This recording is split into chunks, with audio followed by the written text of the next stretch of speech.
What's up, Hobby? Wanted to jump on really quick, kind of do an episode here. It's in that awkward time of holiday between Christmas and New Year where, you're done with the holiday cheer. You haven't got to New Year's Eve yet. And every day kind of feels like a Sunday. I don't exactly know what day of the week it is. Um, and I definitely have eaten way too much cheese. That's kind of the intro for me here. 2023 is winding down. 2024 is on its way over, and with it brings probably for the first week full gyms with people working on their New Year's resolutions, at least for the first week of the year. I can tell you this will be a fun episode. A couple minutes, I promise. I'll keep it short, even though my poem, a lot of people like that. Didn't really get a lot of views on YouTube. I guess because I posted the whole thing on Instagram, people didn't have to come over. There was a little more to the episode though. So for those of you who who watched it on YouTube, you got the benefit of the whole thing. I only say it's an interesting time because you may hear Ian in the background. He's playing some video game with friends. He's got headphones on. He's turning into a little gamer here. He's on a Nintendo Switch, and so you may hear him yell something. Who knows? But you got that. My daughter just celebrated a delayed holiday with her boyfriend. I guess I'm allowed to call him that. And he gave her some nice gifts, so she's kind of floating around the house. So it's fun over here, but it's not fun for everybody in the hobby. And it's funny. I went on Instagram today. You'll see. Will 2024 be better? And will you be here to see it? Is my title.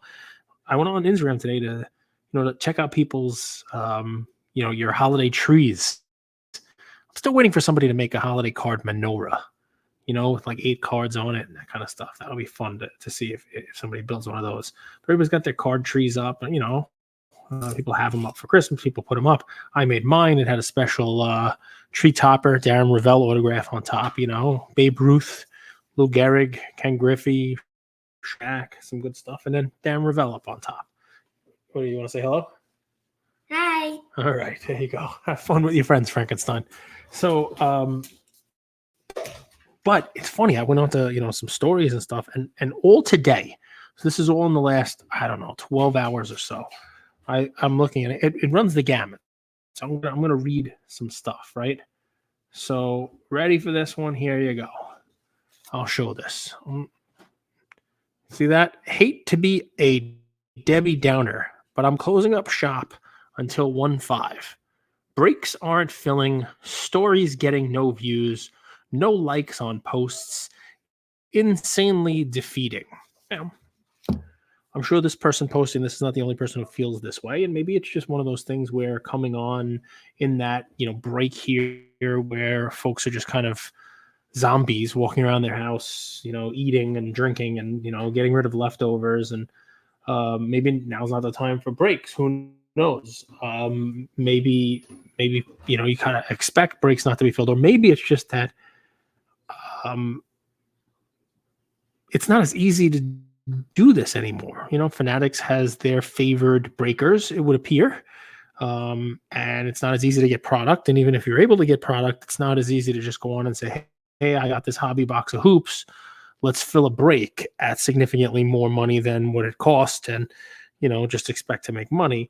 It's funny because I went into that person's account and scrolled down, and it wouldn't surprise anybody that they started breaking right after COVID. It's somebody who has built up a nice account for themselves. And what's funny is about a year and a half into the mission, after they were probably making some money doing this and stuff, they had a post about people messaging them about their success. How do I become a big breaker like you? It says, I've been getting a lot of people coming to ask me for advice. I think I can summarize it with these 3 points. You ready for this? And I'll show you the post. It says, if you're only in this for the get rich quick, you're going to be proven wrong pretty quickly. Don't know. You're not going to start out and be one of these big or famous breakers. Taking people years to get their reputation following. If you're not patient, it won't happen. And be kind. It's simple. Provide great customer service is 90% of the business of any kind. So basically, the 3, which was a post from them from an earlier time, was don't do this for a quick buck. Patience, patience, patience, and be kind. And it had me thinking, that's a very different message than I hate to be the Debbie Downer. I'm closing up shop basically for 2 weeks. Breaks aren't filling, stories getting no views, no likes on posts, insanely defeating. Well, it's funny how the folks who are giving advice are now not taking their own advice when the going doesn't appear to be as good for them. And I think that's an interesting thing to kind of, peel back the layers of for a minute, right? It's this one particular person, they are not, I'm not singling this person out because this is one of probably dozens of people doing the same thing. There are podcasts that have come and gone. There are breakers that have come and gone. There are influencers who have come and gone. If anybody knows where Sasha T is, please tell him I said hello. I miss that guy. Always liked him. He's just one name, right? I mean, you can probably, if we wanted to right now as a year end, we could probably have fun and do sort of like a list of 100 things that were here when the hobby was good that as we start 2024 are not. People placing things, right? You're talking about card stores, people who were opening second shops, people who had second shops that had to close them, influencers who had big time names and big time followings, and news pages and podcasts and influencers and shows, and I mean just so much stuff that just wasn't there, and it was there for a minute and now it's gone in 2024. Man, this hat's itchy, but I'm leaving it on. It's a holiday episode. I got a Santa hat on for those of you guys just listening. But yeah, man, it's this one really hit me, right? Because of course I did that little bit of digging, and it's like, I want to reach out to this person and be like, listen, go back to when you were giving advice to people when it wasn't as easy for them as it was for you. And you were trying to tell them they got to just, bear with it. They got to, realize it's not something that's just easy and quick buck and blah, blah, blah. And what's amazing about it is as I was thinking about this, right? And I'm thinking about the amount of people who have left the space, the amount of people who are gone. I'm scrolling through and I saw a couple of trees. There's some awesome trees and cards out there. And, you got P. Ryan posting his baby powder. That's, I got to tell you, I go to Disney and I use the baby powder myself, but it was just funny to see it kind of posted out there. But then you get, here's another one, just a different person. Due to unforeseen circumstances, I'll be selling off most of my inventory. Please no low balls. Thank you. Not the first one of those that I've seen either. All right. And it's very interesting to see, right? Because it goes, you could take it in a million different ways, right? Another person who, was here, built up a collection. The inventory is, stuff you'd expect to see someone post that posts a story like that. It's someone who came in when the going was good. I'll find it, but man, I remember I was doing an episode with Andrew once and he was just getting defeated by the whole thing. It was no longer easy to kind of buy on THWC and then go sell it on whatnot. It was no easy to just buy something at the beginning of the month, get it in hand, and by the end of the month, sell it for 20, 30, 40, 50 or more % profit. And I remember it's on the page. I'll find it, but we clipped it where I was, there'll come a time where the money is not as easy. And I think I said the millennials. I think I painted with, too broad of a stroke. So the millennials will all just up and vanish. And it's sort of happening, right? And I guess the questions become one, you listening to this, are you going to be here still? Are you going to stay here? And it's sad because I'll read one of the DMs that I got today. I love coming on here. I love the hobby. I should do more because I'm literally just showing you everything that is today. Someone I talk to all the time sent me yesterday a bunch of pictures of a low grade first edition Charizard card. And I asked if it was for PC and what the story was. And he messaged me today, maybe an hour ago, going to pass on it. Was looking at another one, authenticity guaranteed compared to the PSA barcode, and it looks different. It looks like maybe there's a problem with the slab. The fake cards card cleaning and all that other stuff really puts me off cards altogether. Sent me some pictures of the PSA slabs, the different barcodes and whatnot. That's another little interesting thing. I mean, a lot of fraud, a lot of fake stuff out there. It's not just in the hobby space, man. It's holiday week, right? I went to CVS to buy gift cards, so, the lazy person's gift, and the folks were telling me there, be careful with the gift cards you buy because there's a huge scam where people go in and they unseal the Amazon gift card. Let's just use Amazon, and they cut the bottom of the card off that has the code, right? And then they put that card back in with the barcode on it, seal it back up. You scan it in, right? You purchase it. You've now paid your $100 for it. They have the code already uploaded. And when you activate it, they have your $100. You go give it to someone and they're going to try to log it in and it says already been used. It's a crazy scam. People, they said there's another one doing it, the whole deal. So, I mean, this message that I got about, quote, fake cards and card cleaning and, all that other stuff, fake slabs, it's not unique to the hobby per se, but it's just another thing that gets thrown in there that, this is supposed to be sort of an escape, supposed to be sort of something fun. Is it? And a lot of the people who came here during COVID, during a time where there was some craziness going on and people were really searching for nostalgia, you might overlook some stuff like that. Now there's no need to. Now people can spend their money on a cruise. People can go to Las Vegas. People can go have some fun.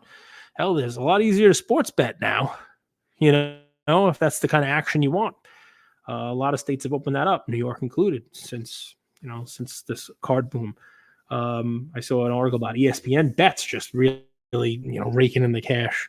It's an interesting thing. It really is just, fun to look at. And the last one I saw today, I'll throw it out there. This is a Pokemon guy. It's long, lengthier here. It says about a dozen people over the last couple weeks have claimed cards from my IG sales, asked for payment info, and then have completely ghosted. Every one of those people will be blocked by the end of the day today. One of the worst offenses you can do to any seller in this hobby is waste someone's time. Don't be that person or else. All right. So this is partly about the person posting it, right? Because this is obviously somebody who's, liquidating. It's someone who's been around for a while.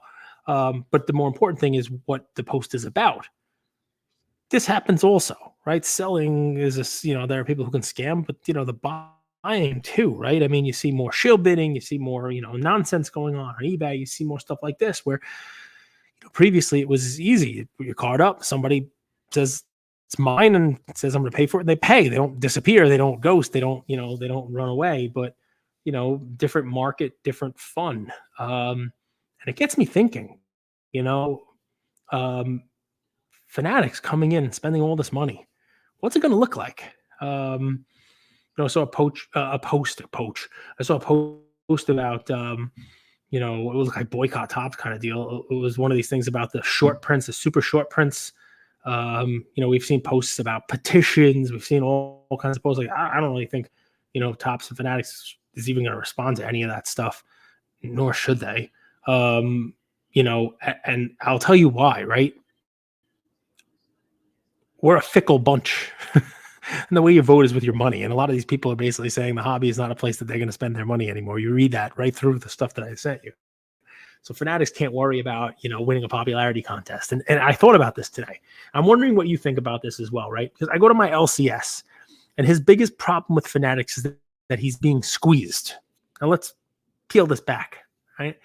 And I say, what do you mean you're being squeezed? What does that even mean? He says, well, they're raising the prices on me and giving me less. Okay, so let's expand it from just my LCS to, to distributors and breakers and people who got allocations, right? And throw Panini in as well. But Fanatics, they're allegedly doing it a different way, right? So Rip and Wax posted that thing with the, suggested retail price, right? Hey, you buy it at this price, we suggest you sell it at this price. Obviously, no one is selling it at that price. They're selling it for higher. Distributors get it. they sell it for a little higher. Breakers get it, they sell for a little higher. And basically what happens is Panini sends it out, they get a price, and there's a bunch of fluff, a bunch of middle market that gets put into it where it's like, all right, the the distributors, the middlemen, the breakers, everybody, they're marking it up. They're making the money. The end consumer is paying more for it. All right. So what Fanatics is doing is instead trying to figure out what the market is actually going to pay for it.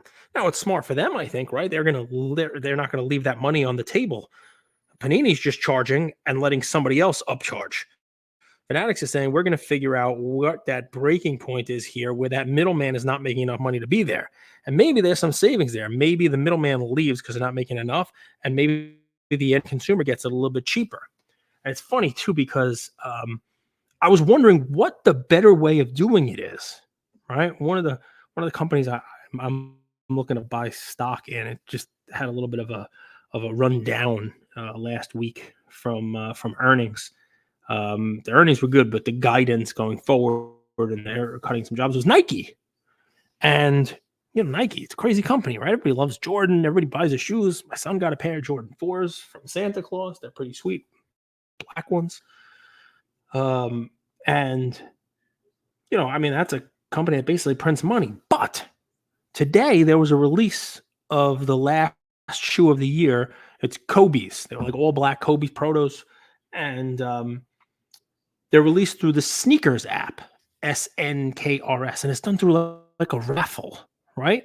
And I guess it's sort of a middle ground, right, between Panini and Fanatics. What they're doing is they're keeping the price low, but instead of just giving it to a store, stores get them, they are allowing you to get it direct from them through a raffle. And some people posted that they got it, and most people posted, I struck out again. I got an L.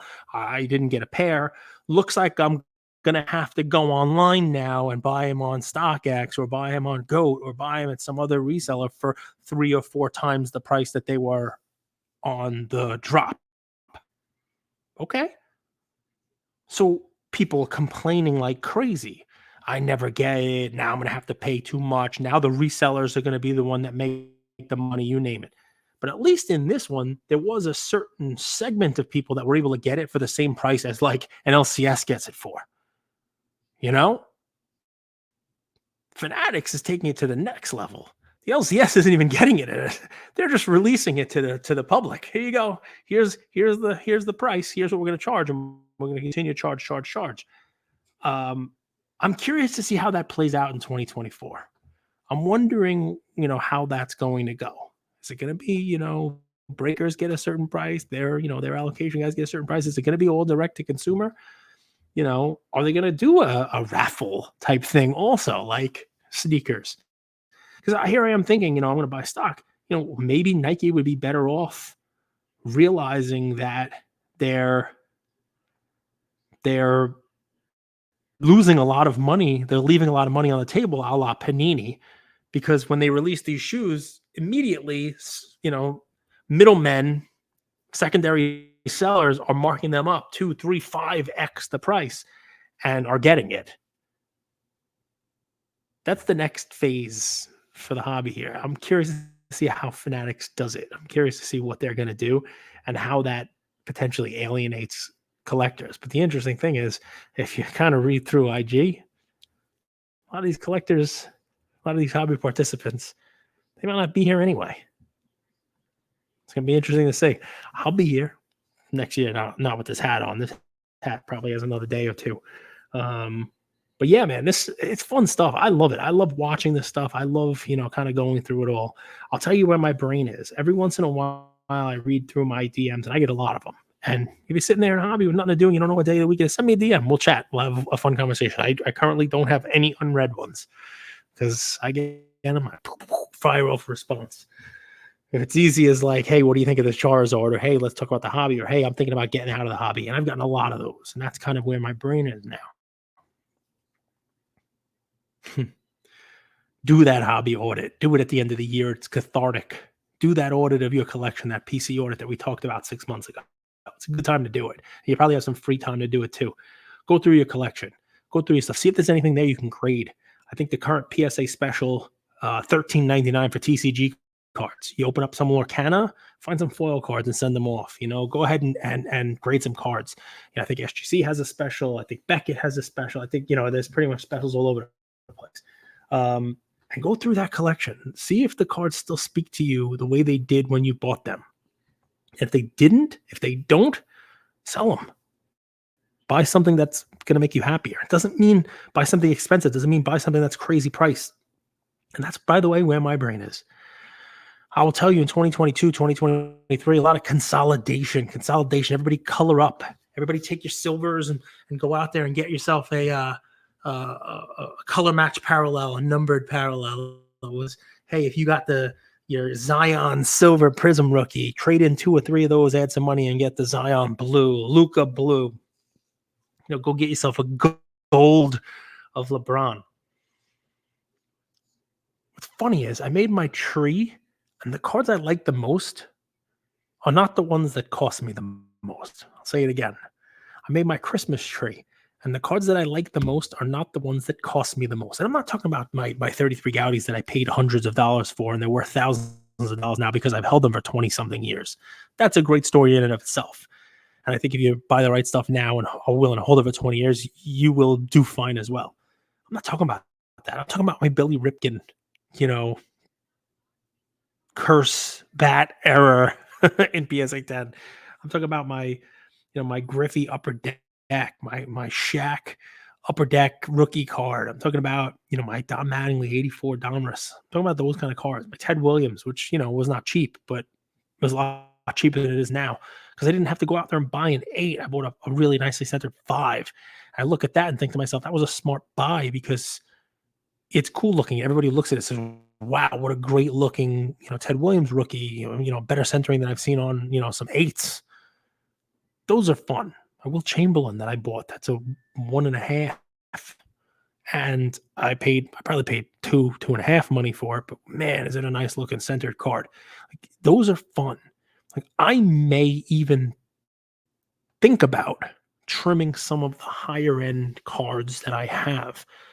And instead, it's like, I would call it reverse consolidation. Who the hell knows? I don't know. Maybe I'll change my mind again next year. But maybe take a $20,000 or $30,000 card, sell it, and buy 10, 15, 20, 25 nicer cards, little cards that I think are cool and have the ability to appreciate and are cards that I've always wanted to have in my collection. 83 Topps Boggs PSA 10 or, 83 Ryan Sandberg PSA 10, rookies, for guys who I grew up watching. Anyway, it's kind of where my brain is now. I don't know. I'll keep you guys posted on that, as it goes along. But lots of fun stuff, lots of cool things I pulled off of IG myself today. Made a whole episode out of it. Hope you guys are having fun. I'll try to sneak in at least one more of these before New Year. I got a fun one that I might throw out there tomorrow. Talk to you guys soon.